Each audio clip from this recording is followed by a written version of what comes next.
لەسەر پرسی هەڵوێستی چوارچێوەی هەماهەنگی لەبارەی کێشەکانی هەولێر و بەغدا من میوانێکم لەگەڵاویش بەڕێز سەلام زوبەیدی وتەبێژی هاوپەیمانی نەسڕەکە لە بەغداوە لەگەڵمانە. بەڕێز زوبەیدی ئەم کاتتان باش. ماوەیەکە ینی شاندی حکوومەتی هەرێمی کوردستان بە بەردەوامی سەردانی بەغدا کات بۆ چارەسەرکردنی و کێشانەی کە لە نێوان هەولێر و بەغدا هەیە. ئەمەوێت هەڵوێستی چوارچێوەی هەماهەنگی لە بەڕێستانەوە بزانم لەبارەی چارەسەرکردنی کێشەکانی هەولێر و بەغدا.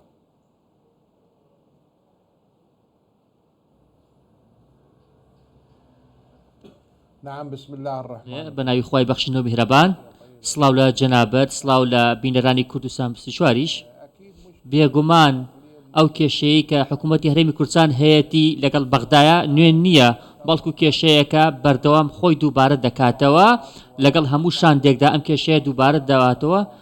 هەندێک جار دەگەینە ڕێکەوتنی سەرەتایی، هەروها ڕاگەیاندنی ئەو ڕێکەوتنانە لە نێوان هەردوو لادا و دەستپێکی قۆناغێکی نوێ بۆ کۆتایهێنان بە کێشەکان، بەڵام سوبحان الله دەگەڕێنەوە خاڵی خاڵی سفر و جارێکی دیکە کێشەکان سەر هەڵدەداتەوە. پێم وایە کە هۆکاری سەرەکی ئەم دووبارە کێشانە پەیوەندی بە دەستورەوە هەیە نەک سیاست، لەبەر ئەوەی کە ئێستا دۆخی سیاسی جێگیرە لە نێوەی عێراقدا، عێراق بە دۆخی سیاسی جێگیردا تێدەپەڕێت. ئێستا حکوومەت هەموو لایەنێکی تێدایە، لایەنی کوردی تێدایە، لایەنی شیعی تێدایە، لایەنی سوننەی تێدایە. لەبەرەوە دۆخی سیاسی تا ئێستا ساقامگیرە حکوومەت هەڵدەسێت بەرامبەر چارەسەرکردنی کێشەی براکوردەکانمان.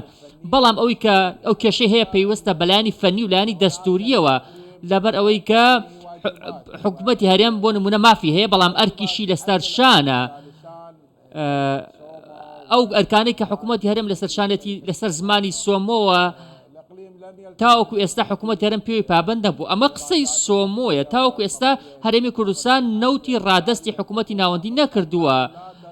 لەبەر ئەوە حکوومەتی ناوەندیش سوورە لەسەر ئەوەی کە پشکی هەرێم لە بوجە دابی نەکرێت، تاوەکو ئەو نەوتە ڕادەست نەکرێت، لە بەرامبەردا پارەی بە شێوەی قەرز ناردووە. من پێم وایە کە چوارچێوەی هەماهەنگی بەردەوام پشتیوانی چارەسەرکردنی کێشەکان دەکات لە ڕێگەی گفتوگۆوە.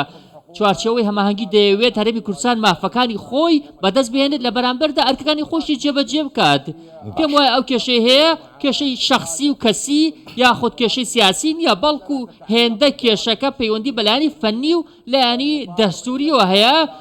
چوارچێوەی هەماهەنگی هەوڵ دەدات ئەو کێشانە چارەسەر بکات لە ڕێگەی گەیشتن بە ڕێکەوتنی نوێەوە، لە ڕێگەی دۆزینەوەی ڕێکاری نوێەوە.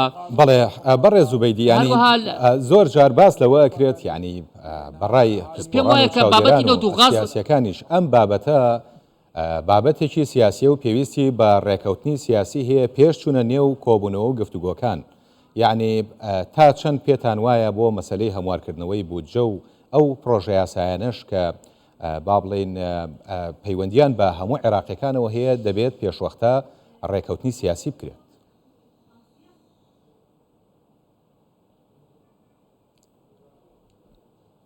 بەڵێ من بڕوام وایە کە یەکێک لە کێشەکان کە هەیە ڕوبەڕووی پرۆسی سیاسی بووەتەوە ئەو کارتی ڕێکەوتنی سیاسیە.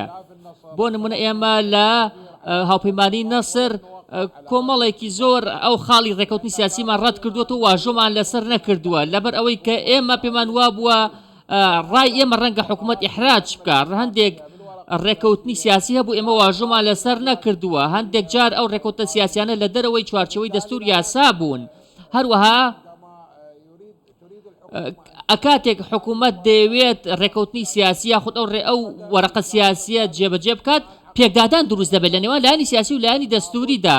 چونکە بمانێت نەمانەوێت کۆمەڵی خاڵ هەند لە دەرەوەی دەستورن، هەندێک یاسا هەند کە لە نێوان پەرلەماندا دەرکراون، یاخود هەندێک یاسا هەند دەستورین کە پەیوەستن بە داستەبەرکردنی مافی سەرجەم پێکاتەکان و بە پێکاتەکانی هەرێمی کوردستانیشەوە، بەڵام لە چوارچێوە ڕێکەوتنی سیاسیدا جیان نەکراوەتەوە، واتە پێکدادانێک دروست دەبێت.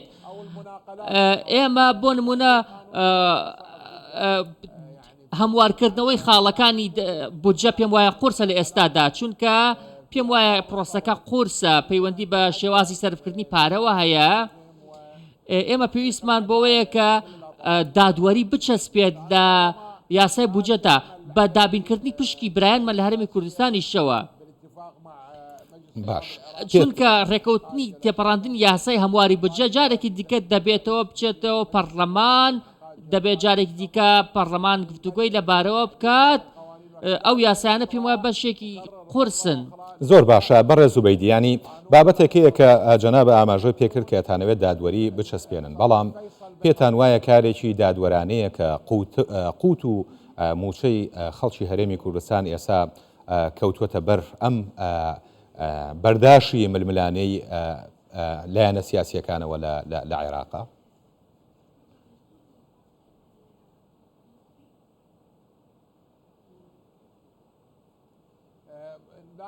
بەڵێ ئێمە ڕازی نین بە جیاوازیکردن نێوان تاکەکانی عێراقدا، جا ئەو تاکە لە هەرێمی کوردستان بێت یاخود لە بەسترا بێت.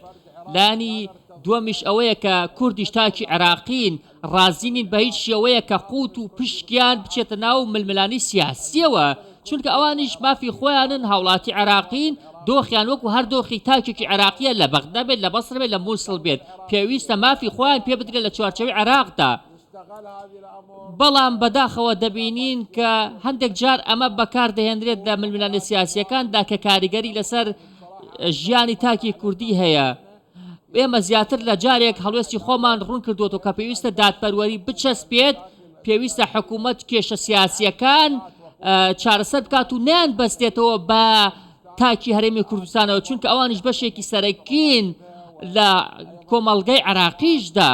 پێویستە مافی خۆیان پێ بدرێت، پێویستە موچیان پێ بدرێت، ئەوانیش هاوڵاتی عێراقن، لە چوارچێوەی بودجێ عێراقدا پشکیان بۆ دابین کراوە، پێویستە پشتگیێرێم نەبەستێتەوە بە لانی سیاسیەوە. پێم وایە کە حکوومەتی سوودانیش لە لایەکی دیکەوە سوورە لەسەر ئەوەی کە ژیانێکی شەرەفمەندانە بۆ هەموو تایکێک لە هەرێمی کوردستان دابین بکات. دەیەوێت حکوومەتی سوودانی ئەم کێشانەی کە ماوە بە زووترین کارە سەر بکات. ڕاستیەکەیت پێ بڵێم هەندێک ئۆپشن و خەیار هەن یاخود هەندێک هەڵبژاردە هەن بۆ چارەسەرکردنی کێشەی هەرێمی کوردستان و موچەخۆرانی. بۆ نمونەیەکێک لەوان پێدانی پارە بە موچەخۆرانی هەرێمی کوردستان لە ڕێگە ئەلکترۆنیەوە. هەندێک ناڕازین بۆ نمونە بۆی کە پێدانی پارە لەلایەن بەغدا و ڕاستەوخۆ دەبێتە دەستوەردان لە یاسای فیدراڵی هەرێمی کوردستان. بەڕێز زوبەیدی، ینی بڕێک یان پارەیەک دەستنیشان نەکراوە بۆی فەرمانبەرانی هەرێمی کوردستانی بنێرن، ینی چۆن لە ڕێگەی کاتەوە کێشەکە لەسەرەوەیە کە دەبێت لە بودجەدا موچەی موچەخۆرانی هەرێمی کوردستان لە ئینفاقی فعلی ئەوەی پێوترێ ئینفاقی فعلی جیا بکرێتەوە بخرێتە سەر ئینفاقی حاکمە بۆ ئەوەی جارێ موچەی موچەخۆرانی هەرێمی کوردستان دابین بکرێت. لەسەر ئەو بابەتە ئێوە هەڵوێستان چییە؟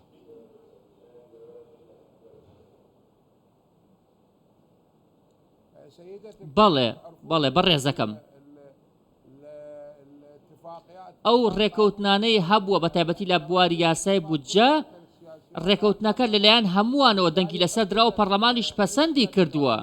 لەو پشکەدا پشکی هەرێمی کوردستان دیاری کراوە، دەنگی لەسەر دراوە بەشە بودجەی هەرێمی کوردستان. ئامادەبوانی کوردیش برای و خوشکانمان لە کوردستان ئامادە بوون کاتێک دەنگی لەسەر دراوە، واتە بە چوارچێوەیەکی یاساییدا تێپەڕیوە. لەم یاسای بودجەدا بۆ نمونە وەزارەتی پلاندانان و وەزارەتی دارایی پشکی هەرێمی کوردستانیان دابین کردووە بە شێوەیە کە لەگەڵ بنەماکانی دادپەروەری بێت. ڕەنگە لە یاسای بودجەدا من بتوانم بڵێم بەشێک لە پارێزگاکانی باشووری عێراق تەنانەت ستەمیشیان لێکراوە لە چەسپاندنی دادپەروەریدا لە دابەشکردنی سەرەت و سامانیان. بەڵام کاتێک من باسی ئەم پرسە دەکەم یاخود هەموو جارێک کە باسی یاسای بودجەم کردووە، من پێم وا بووە کە یاسای نەوت و غاز دەبێتە هۆی دەستەبەرکردنی دادپەروەری بەسەر هەموو پارێزگاکاندا. ئەگەر بۆ نمونە ستەمێک هەبێت لە هەرێمی کوردستان یاخود لە بەسڕ یاخود لە هەر پارێزگایەکی دیکە، یاسای نەوت و غاز ئەو مافەی پێدەدات دادپەروەری بەدی دەهێنێت. بۆیە هەمیشە سوور بووین لەسەر ئەوەی کە یاسای نەوت و غاز دەربکرێت بۆ ئەوی هەر تاکێک مافی خۆی پێ بدرێت، گەلی خۆشەویستیشمان لە هەرێمی کوردستان مافی خۆیان پێ بدرێت. ئێستا کوتلە سیاسی و لایەنە سیاسیەکان بژاردەی باشیان لە بەردەستدایە بۆ چارەسەرکردنی کێشەکان. پێویستە هەر هەموو لایەک هەرێمی کوردستان و بەغداش پەلە بکەن لە تێپەڕاندنی یاسای نەوت و غاز، چونکە ماف دەدات بە هەموو تاکێکی عێراقی. بەڕێز سەلام زوبەیدی وتەبێژی یا و پەیمانی نەسر، زۆر سپاس بۆ کاتەی بە کوردستان 24 بەخش.